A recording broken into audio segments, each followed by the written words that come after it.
Hello दोस्तों, welcome to एडवारा। मेरा नाम है अनिकेत आनंद और आज इस लेक्चर में डिटर्मिनिस्टिक फिनाइट ऑटोमेटा पढ़ने वाले हैं। लेकिन उससे पहले हम ऑटोमेटा के कुछ टाइप्स देख लेते हैं, फिर जाके हम डीएफए को पढ़ेंगे। तो क्या है भैया,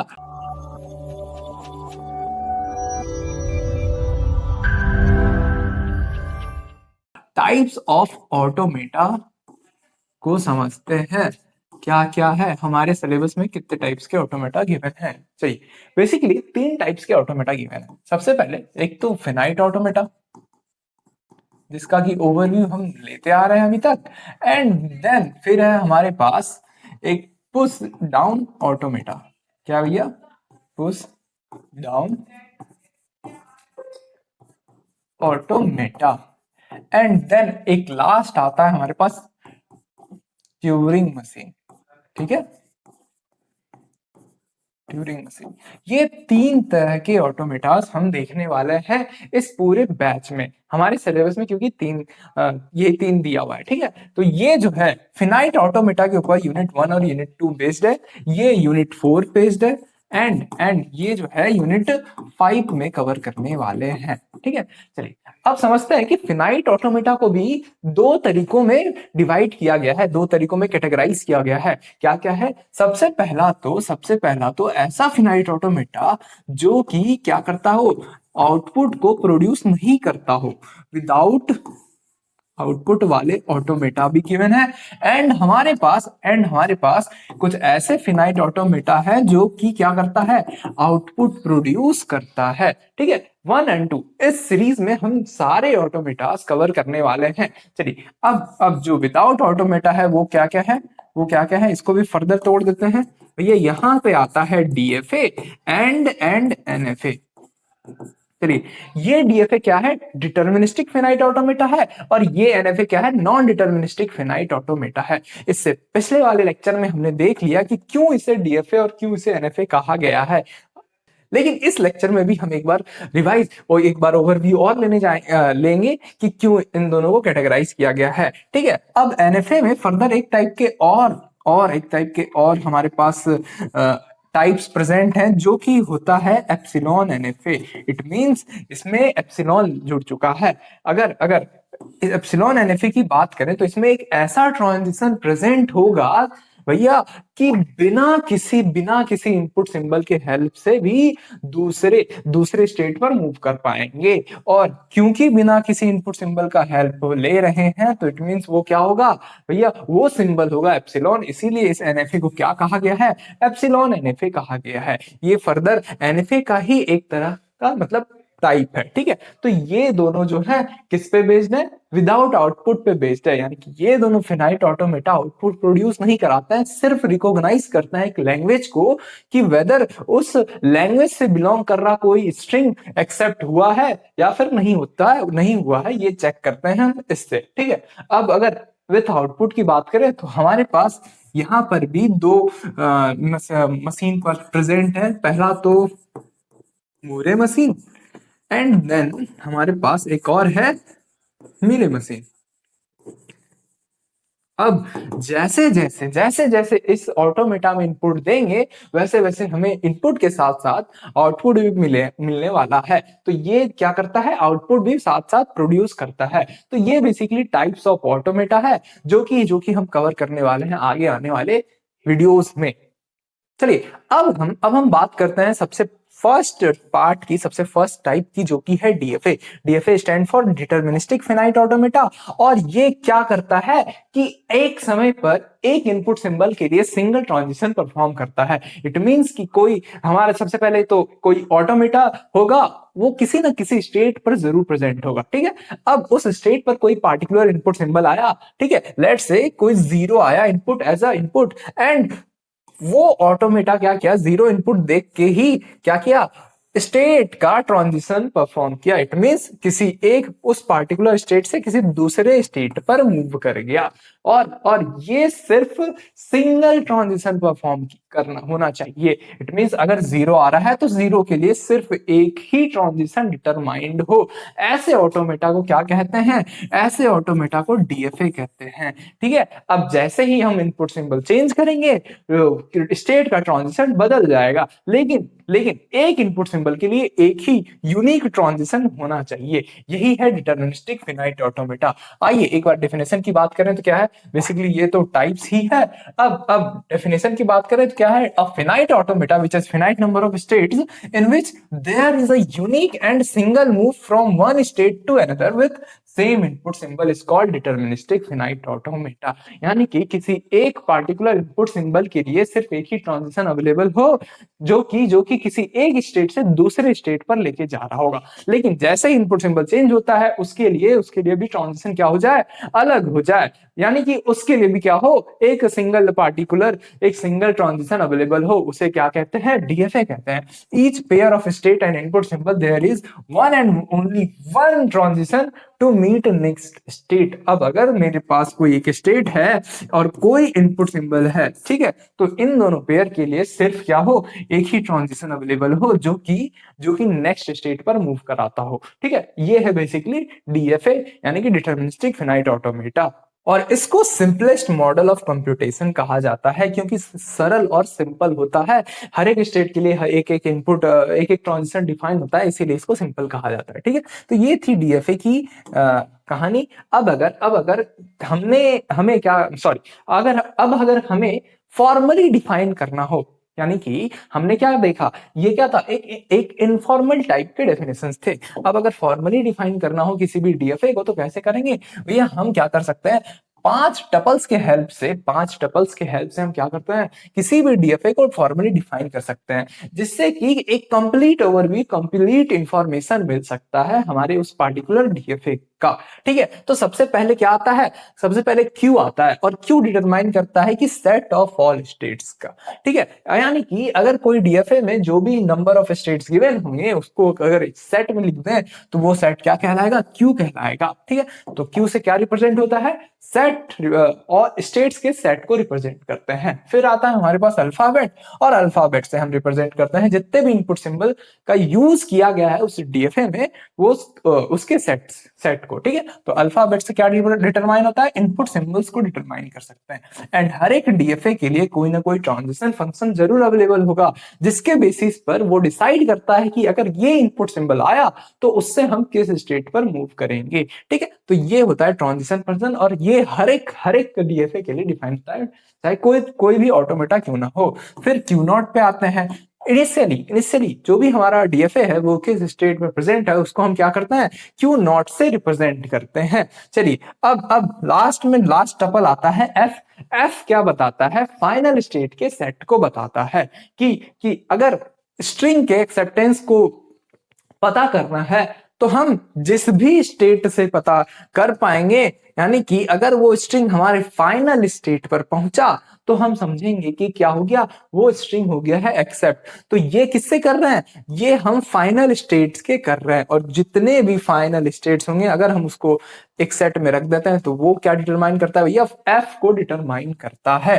तो हम क्या करने वाले हैं, हर एक ऑटोमेटा के लिए जो भी फाइनल स्टेट होगा उसको भी हम एफ के अंदर रखने वाले हैं। ठीक है, तो ये है 5 टपल्स जिसके थ्रू हम रिप्रेजेंट कर सकते हैं किसी भी डीएफए को। चलिए मूव करते हैं अपने नेक्स्ट पार्ट के ऊपर। नेक्स्ट पार्ट है कि acceptance of string by DFA. अगर हमें ये पता करना है कि वेदर कोई पार्टिकुलर स्ट्रिंग वो डीएफए एक्सेप्ट कर रहा है या नहीं कर रहा है, ये समझते हैं। पहले तो समझते हैं कि एक्सेप्टेंस का क्या मतलब है। ठीक है, आइए एक डायग्राम बनाते हैं डीएफए का, और एक स्ट्रिंग लेते हैं और उसको हम रीड कराते हैं। बेसिकली हम क्या कर रहे हैं कि सबसे पहले एक डीएफ सिंपल सा डायग्राम बनाते हैं, ए बी। ठीक है, अब सपोज एक ऐसा ही बस नॉर्मल सा एग्जांपल ले रहे हैं। ठीक है, 0 से हम यहाँ मूव कर गए, 1 से यहाँ मूव कर गए, एंड फिर 0 से यहाँ है, एंड अगेन 1 से यहाँ है। ठीक है, तो ये बी को बना देते हैं फाइनल। और फाइनल कैसे बनाते थे, जैसा कि हमने पिछले लेक्चर में देखा था कि फाइनल स्टेट में डबल सर्कल से मार्क किया जाता है, तो हम इस बी में डबल सर्कल से मार्क कर दिए ताकि ये पता लगे कि ये बी जो क्या है, फाइनल स्टेट है हमारा। और हर एक ऑटोमेटा में एक इनिशियल स्टेट होगा, और इनिशियल स्टेट कैसे मार्क किया जाता है, सिंपल, कोई भी जो भी स्टेट को इनिशियल मार्क करना है उसके बाहर हम क्या करते हैं, एक एम्प्टी एरो लगा देते हैं। तो एम्प्टी एरो डिनोट करता है कि वो स्टेट क्या है, इनिशियल है। यानी कि एट स्टार्टिंग इनिशियली जो ये डीएफए है ये हमारा अभी इस ए स्टेट पर प्रेजेंट है। लेट सपोज कि एक स्ट्रिंग आया हमारे पास, स्ट्रिंग में क्या हो सकता है, 0 1 का कोई भी कॉम्बिनेशन हो सकता है। अब हमें ये देखना है कि ये डीएफए एक्सेप्ट करता है या नहीं करता है। तो उसका प्रोसेस क्या होने वाला है, सबसे पहले हम रीड करेंगे हमारे स्ट्रिंग को लेफ्ट टू राइट, यानी कि लेफ्ट से लेकर राइट तक हम स्ट्रिंग को रीड करते हुए चलेंगे, और जो जो इनपुट सिंबल आएगा उसके बेसिस पे हम देखेंगे कि हम किस स्टेट पर मूव कर पा रहे हैं। तो भैया अभी हमने कोई भी सिंबल नहीं लिया है, तो इस समय कौन से स्टेट पे होंगे, ऑब्वियसली इनिशियल स्टेट पे होंगे, क्योंकि ऑटोमेटा हमें हमारा कहां होता है, इनिशियल स्टेट पे होता है। तो अभी हम इस ए स्टेट पर हैं, ठीक है, अभी हम इस ए स्टेट पर हैं। अब जैसे ही इस ए स्टेट पर सॉरी अब जैसे ही इस ए स्टेट पर 0 आया, क्या ये 0 कहां से आया, क्योंकि लेफ्ट टू राइट जब स्कैन कर रहे हैं इस स्ट्रिंग को, तो सबसे पहला क्या है, सबसे पहला 0 है। तो जैसे ही ये 0 आया, तो इस ए स्टेट पर जैसे ही 0 आया, तो कहां मूव कर गए भैया, 0 के लिए एक लूप लगा हुआ है। इट मींस ए पर अगर 0 आता है तो हम कहां पे रहने वाले हैं, ए स्टेट पर ही रहने वाले हैं। तो यहां पर वापस से क्या हो जाएगा, हम ए स्टेट पर आ जाएंगे इस 0 को रीड करने के बाद, क्योंकि अब 0 हो गया है रीड। तो अब जो हेड है हमारा 0 से कहां मूव कर जाएगा, 1 की तरफ। क्यों, क्योंकि हम लेफ्ट टू राइट स्कैन करते हुए चलेंगे और एंड में देखेंगे कि हम किस स्टेट पर हैं। अगर वो स्टेट फाइनल होगा तो इट मींस ये जो हमारा स्ट्रिंग है एक्सेप्ट कहलाएगा। इट मींस कि ये जो ऑटोमेटा है ये स्ट्रिंग को क्या कर रहा है, एक्सेप्ट कर रहा है। ठीक है, चलिए आइए देखते हैं। अब हम किस स्टेट पर है, ए स्टेट पर है। तो अब अगर इस ए पर फिर से क्या है भैया, 1 आ गया, अब 1 आ गया इनपुट में। तो जैसे ही इस ए स्टेट पर 1 आता है, किस स्टेट में मूव कर गए, अभी तो बी स्टेट पर मूव कर गए। ठीक है, क्या हमारा स्ट्रिंग एंड हुआ है, नहीं हुआ है। जब तक एंड नहीं होता है तब तक हमें स्कैन करते हुए चलना है। ठीक है, तो अब ए 1 से हम नेक्स्ट इनपुट सिंबल पर जाएंगे जो कि है 0। तो अब इस बी पर 0 जैसे आता है तो कहां मूव करते हैं, देखते हैं भैया। बी पर 0 से हम कहां मूव कर रहे हैं, बी पर ही मूव कर रहे हैं। कैसे, कैसे, 0 के लिए लूप लगा हुआ है। तो हम यहां पर क्या कर देंगे, यहां पर बी का 0 पर ट्रांजिशन बी की तरफ लिख देंगे। ठीक है, अब हम अपने हेड को आगे बढ़ाते हैं। तो अब ये 0 से हेड मेरा यहाँ 1 पर पहुंच चुका है। चलिए अब जो है ये बी पर क्या आएगा इनपुट सिंबल में, ये 1 आया इनपुट सिंबल में। तो जैसे ही बी पर 1 आता है तो हम कहां मूव कर गए, फिर से ए पर मूव कर गए। तो यहां पर क्या लिख देंगे भैया, ए का ट्रांजिशन लिख देंगे वहां पर, सॉरी ए स्टेट लिख देंगे। अब हम फिर से हेड को राइट की तरफ शिफ्ट करेंगे, एक राइट की तरफ शिफ्ट करेंगे। तो अब हम ए स्टेट पर है एंड फाइनली फिर से मेरे पास इनपुट सिंबल में 0 आया। तो 0 जैसे ही आता है तो भैया ए पर 0 से कहां मूव कर रहे हैं, ए पर ही मूव कर रहे हैं, क्योंकि इसके लिए लूप लगा हुआ है। तो यहां पर फिर से हम ए लिख देंगे एंड देन फिर से मेरा ये हेड यहां पर राइट शिफ्ट हो जाएगा एक, एंड देन फिर से मेरे पास इनपुट सिंबल में क्या आ गया, 0 आ गया। यानी कि ए पर अब फिर से 0 जैसे आता है तो हम कहां मूव करेंगे, क्योंकि यहां पर 0 के लिए लूप लगा हुआ है तो फिर से हम ए पर ही रह जाएंगे, क्योंकि हमारा स्ट्रिंग हो गया है एंड। ठीक है, एट लास्ट अब हमारे पास कोई भी इनपुट सिंबल नहीं है। इट मींस हम चेक करेंगे कि जिस भी स्टेट पर है क्या वो हमारा फाइनल स्टेट है, भैया ए पर है। हमारा डीएफए किस स्टेट पर है, ऑटोमेटा किस स्टेट पर, ए पर है।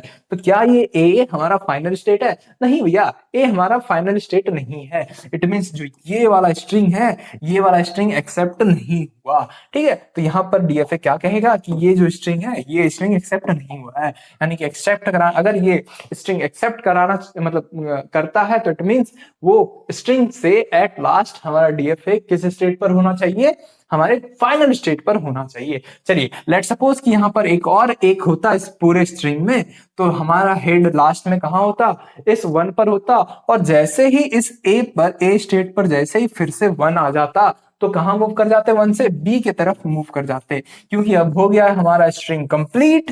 एंड देन ये हेड जो हो जाएगा आगे मूव कर जाएगा। अब इसे कोई भी इनपुट सिंबल नहीं मिलेगा, तो जिस भी स्टेट पर रहेगा हमारा ये डीएफए, वो क्या वो फाइनल है ये चेक करेगा कि भैया अभी बी स्टेट पर है तो बी फाइनल दिख जाएगा इसको, तो इट मींस ये जो स्ट्रिंग है ये स्ट्रिंग क्या कहलाएगा, एक्सेप्ट कहलाएगा। तो यही है acceptance of string by DFA.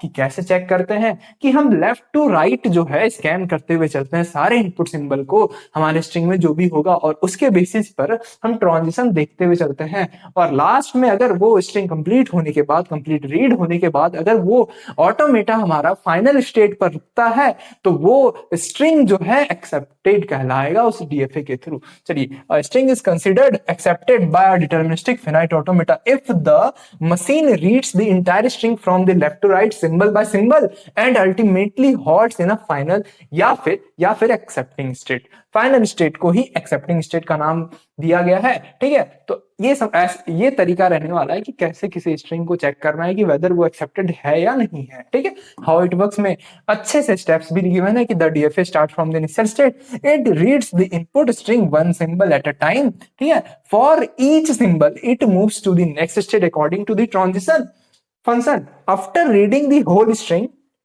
if the current state is final state then string is accepted, और अगर current state final state नहीं होगा तो वो rejected कहलाएगा। तो भैया ये कहानी था acceptance of string by DFA का। आई होप आपको ये बहुत अच्छे से समझ में आया होगा। चलिए, और साथ ही साथ आप जरूर नोट डाउन करते हुए चल रहे होंगे, और अगर नहीं कर रहे हैं तो एक बार आप स्लाइड्स देख लीजिए और साथ में नोट डाउन कर लीजिए। ठीक है, तो ये रहे आपके स्लाइड्स।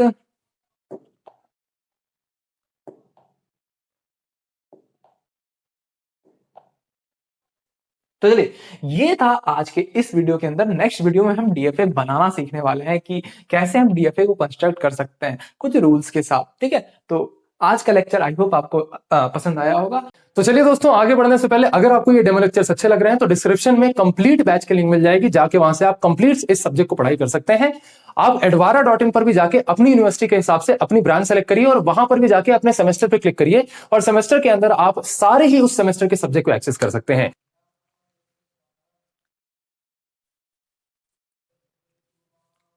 तो चलिए दोस्तों, आशा करता हूं ये डेमो लेक्चर्स आपको काफी अच्छे लग रहे होंगे। डिस्क्रिप्शन में कंप्लीट बैच की लिंक मिल जाएगी, वहां से जाके आप कंप्लीट बैच पढ़ सकते हैं, या फिर आप edvara.in पर जाइए, अपनी यूनिवर्सिटी सेलेक्ट करिए और अपनी ब्रांच सेलेक्ट करिए, और अपने ब्रांच के अंदर अपने सेमेस्टर के हिसाब से सेमेस्टर के अंदर जितने भी सब्जेक्ट वहां मिल जाएंगे वो आप जाके वहां से पढ़ सकते हैं। ठीक है, चलिए भैया, मिलते हैं आपकी किसी और वीडियो के अंदर। तब तक के लिए अपना ध्यान रखिए। आपका बहुत बहुत धन्यवाद।